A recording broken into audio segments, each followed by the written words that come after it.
బుల్లితెరపై hit జోడీల్లో Nikhil Kavya జంట ఒకటి. గోరింటాకు సీరియల్లో వీరిద్దరూ కలిసి యాక్ట్ చేశారు. ఆ తరువాత ఇద్దరి మధ్య స్నేహం ప్రేమగా మారింది. దాదాపు 5 ఏళ్ల పాటు ఇద్దరూ చాలా బాగున్నారు. కలిసి ఎన్నో షోలు చేశారు. బయట కూడా కనిపించారు. కానీ సడన్గా ఇద్దరికీ బ్రేకప్ అయింది. Bigg Boss Telugu season 8 winner Nikhil Maliakal గురించి మనందరికీ తెలిసిందే. తనతో కలిసి నటించిన కావ్యశ్రీతో నిఖిల్ దాదాపు 5 ఏళ్లు సాగించిన ప్రేమాయణం గురించి కూడా మనందరికీ తెలిసిందే. ఆ షో మధ్యలో కూడా ఈ విషయాన్ని నిఖిల్ చాలాసార్లు ప్రస్తావించాడు.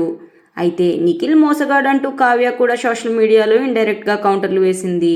అసలు నిఖిల్ అయితే ఈ బ్రేకప్ బాధ నుంచి బయటపడేందుకు ఈ షోకి వచ్చానని బిగ్ బాస్లో చాలాసార్లు ప్రస్తావించాడు. తాజాగా ఓ షోలో మరోసారి కావ్య తన బ్రేకప్ గురించి ప్రస్తావించింది. అయితే బిగ్ బాస్ షోలో ఉన్నప్పుడు మాత్రం నిఖిల్ షో అయిన వెంటనే కావ్య దగ్గరికి వెళ్తానని చెప్పుకొచ్చాడు. అయితే షో నుంచి బయటకు వచ్చిన తర్వాత కావ్య దగ్గరికి వెళ్ళలేదు సరికదా, తన్ని కలవను కూడా కలవలేదు. ఇక ఇద్దరూ కలిసి ఒకే షోకి గెస్టులుగా వచ్చిన ఎడమొహం పెడమొహం అన్నట్లుగానే ఉన్నారు. మరోవైపు కావ్య అయితే నిఖిల్ గురించి చాలాసార్లు సెటైర్లు వేస్తూ సోషల్ మీడియాలో పోస్టులు కూడా పెట్టింది.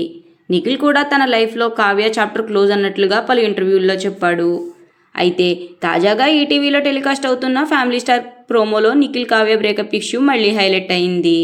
తాజాగా వదిలిన ప్రోమోలో కావ్య నువ్వు నువ్వు అంటూ ఓ రొమాంటిక్ సాంగ్కి స్టెప్పులేసింది. ఇంకేముంది, ప్రోమో కట్ చేసిన ఎడిటర్ సుడిగాలి సుధీర్కి కావ్యకి మధ్యలో హార్ట్ సింబల్స్ వేసి ఓ సాంగ్ వేశాడు. ఇక ఈ పర్ఫార్మెన్స్ అయిన తరువాత కావ్య గారు సింగిలేనా లేదా రిలేషన్షిప్స్ ఏమైనా ఉన్నాయా అంటూ సుధీర్ కూడా అడిగాడు. దీనికి కాస్త ఎమోషనల్ అవుతూ కావ్య, నా ఫ్రెండ్స్లో ఒకరిని గుడ్డిగా నమ్మాను. అతన్ని అంత గుడ్డిగా నమ్మడమే నేను జీవితంలో చేసిన పెద్ద తప్పు అంటూ కావ్య చెప్పుకొచ్చింది. ఈ ప్రోమో ప్రస్తుతం నెట్టింట వైరల్ అవుతుంది. నిఖిల్ ఫ్యాన్స్ అయితే కావ్యని తిడుతూ కమెంట్లు పెడుతున్నారు. బ్లేమింగ్ సూపర్ ఉమెన్ కావ్య అంటూ కమెంట్లు కూడా చేస్తున్నారు.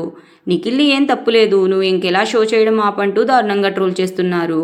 మరోవైపు ఇప్పటికీ కావ్య నిఖిల్ కలిస్తే బాగుంటుందనుకునే కామన్ ఫ్యాన్స్ మాత్రం కానీ ఫర్ ఎవర్ అంటున్నారు. మరి వీళ్ళిద్దరి మధ్య అసలు బ్రేకప్ అవ్వడానికి రీజన్ ఏంటి అనేది మాత్రం వాళ్ళు క్లారిటీ ఇవ్వడం లేదు. కావ్య ఏమో నిఖిల్ని గుడ్డిగా నమ్మ అంటుంది. నిఖిల్ ఏమో ఎన్నిసార్లు ట్రై చేసినా తను వద్దనుకుంటుంది అంటున్నాడు.